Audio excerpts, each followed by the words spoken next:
We're back again, hanging out with Keith Urban. How are you? Hi, How have Katie. you been? Nice to see you. It's good to see you too. I feel like, when you're out working an album and promoting a record, the goal is to be everywhere. And I feel like you have been everywhere lately. Like every podcast, every TV performance, like I just feel like you have been all over the place. Good. Do you feel, yeah, right? Good. Yeah, I think, you do. You almost have to be in 10 times the amount of places as before because there's so many more areas that people are listening and watching. It's not centralized anymore. Right. It used to probably be like one big, couple of TV hits and it was all the things. But now it's like every little content studio, all the different things, I'm sure. There's so much to watch and listen to.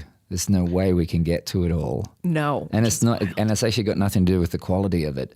We just haven't gotten to it yet. We just haven't gotten to it. I actually read yesterday, they say that we now spend a quarter of our life consuming content. I just thought of that when you were saying that because it's like you can't get to all of it and then we still spend that much time. Yeah, I mean, how many shows have you got on your to-watch list? Oh, like an endless Yeah, because friends are like, have you seen? And you're like, I haven't. And you got to watch that. And I'm like, okay, I'll put it in the pile. Right. What's next up on your list? I'm going to get to it. But it doesn't mean the show's not good. It just means you haven't gotten to it yet. Yeah. It's crazy. What's next on your list that you haven't watched? We just started The Penguin. Oh. And so a couple of eps in on that. Is it good? It looks so really creepy. Good. Like his makeup looks so good. List. It scares me. Okay. I will add that to the pile. Yeah, it's really good. That's awesome. But no, I was thinking about how, you have just been in this phase, like working with this album. And I always feel like when I've got like thing after thing after thing, it's like always kind of hard for me to like stay healthy and not get run down. So like, what are the things that you do on a daily basis that like help you stay like, because I'll get sick if I like am running for 6 days straight or something. And I do. And you just like, I got a cold right before I had to do this thing with Jelly Roll. We got to perform our song together, but I was like, man, I'm going to have to struggle through this. So you're just like eating Sudafeds and doing whatever you got to do and sort of avoiding everybody and trying to just get through it. But I mean, the show goes on. I mean, I can't call a sub to come and fill in for me.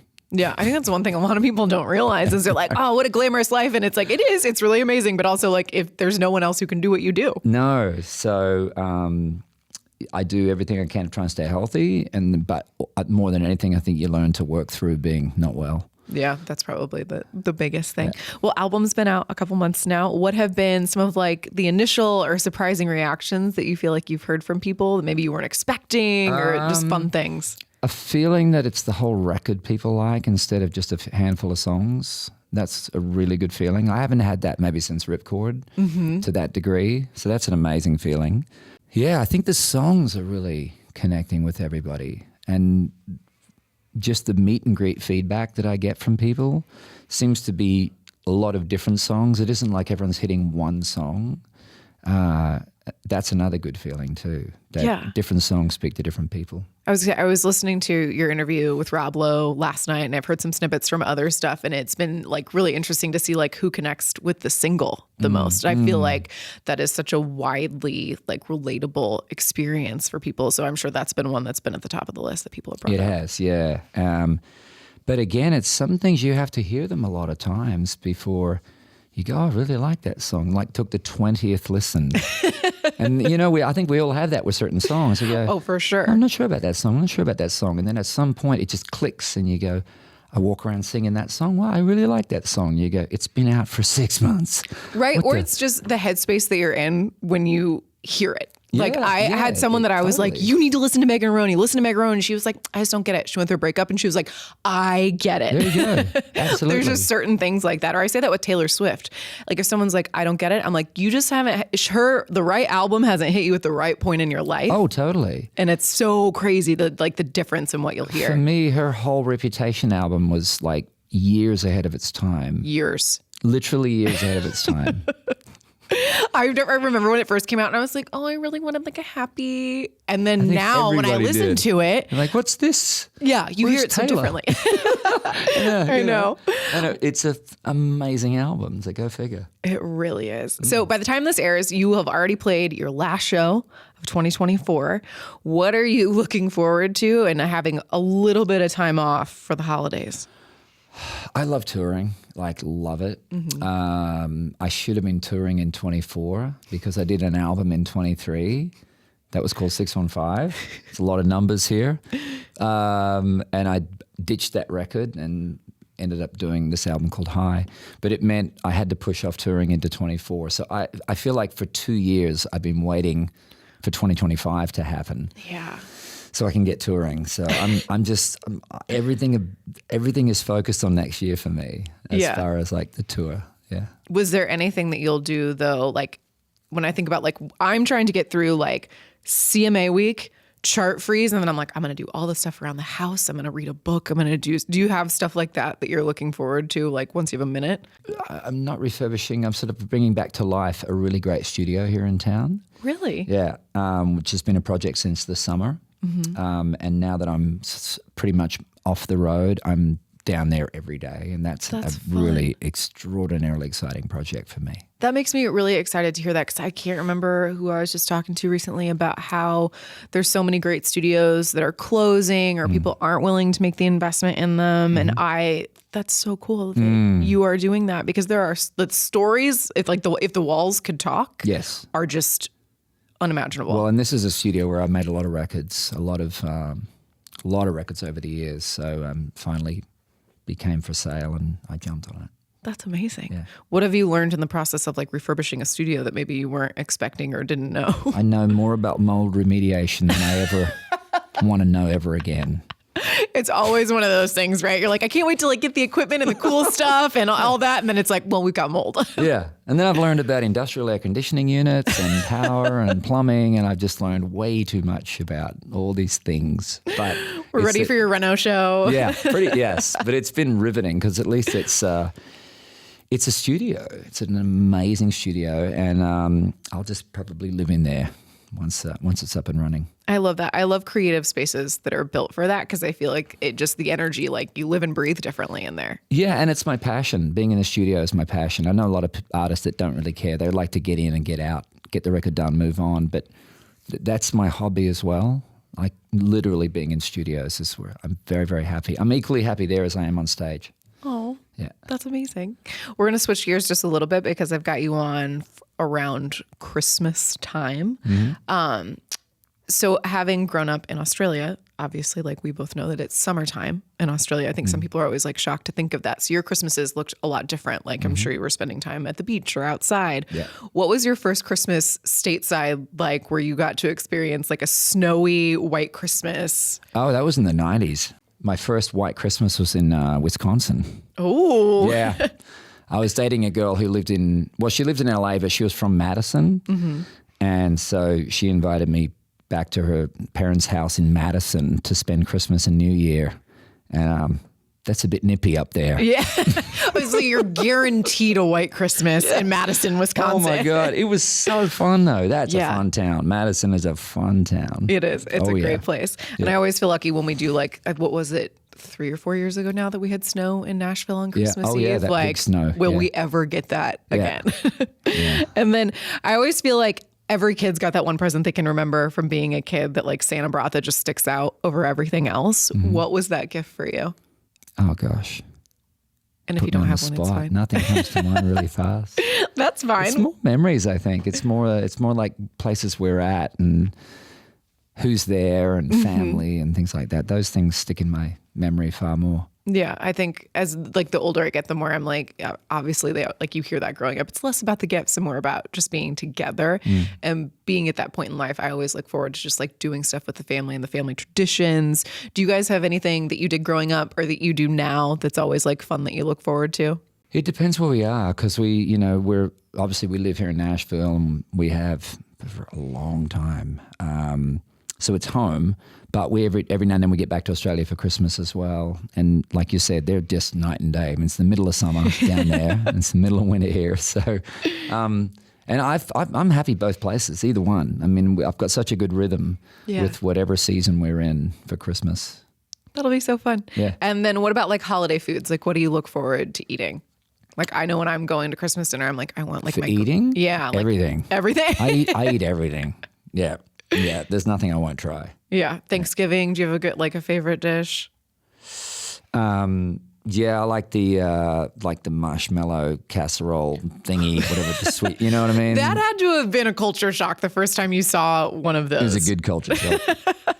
I'm sure. What about like in the Midwest? It's like a big thing. My aunt will do like a Jell-O salad. I don't know why it's called a salad. My first Thanksgiving actually was with a family who, it was the Crane family, and I was friends with a guy called Billy Crane, and his brother was the guitarist in Charlie Daniels band. Oh, wow. And so the Crane family, very, very, very Southern. That was my first Thanksgiving, and it was the greatest experience because first of all, I realized I make sure you don't eat 2 days before Thanksgiving. Don't eat anything for 2 days because not only are they going to be like 8 dishes all brought by all the relatives, but all the relatives are watching to see if you eat their dish. Yes, and especially you. You're like the guest of honor. And Billy Crane was saying to me, "Oh, you got to try this. You got to try that." And I'm like, "I'm good." And I go, "No. I'm saying you have to eat because they're watching." I ate so much food. Like, this is like Thanksgiving in the movies that you see. It was awesome. After the holidays, you've got your Vegas residency. Yeah, we're back there in February. I was going to say, so I'm sure like itching to get on the road like you are. What are you excited about Vegas shows? I always think it's fun to ask that because you get to do things in Vegas that you don't normally maybe get to do. Yeah, new songs for sure, and particularly, obviously, ones off this record that have been out now that people know. They was trying to sing along when they didn't know the words, so it's good that they'll know the words now. That's got to be a good feeling, though, when you see people trying to get it. You're like, you're almost there. It's the best, yeah, especially when it's a brand new song and you're debuting it for the first time and you watch them by the time the second chorus comes around trying to sing it. It's great. Yeah, it's a good sign.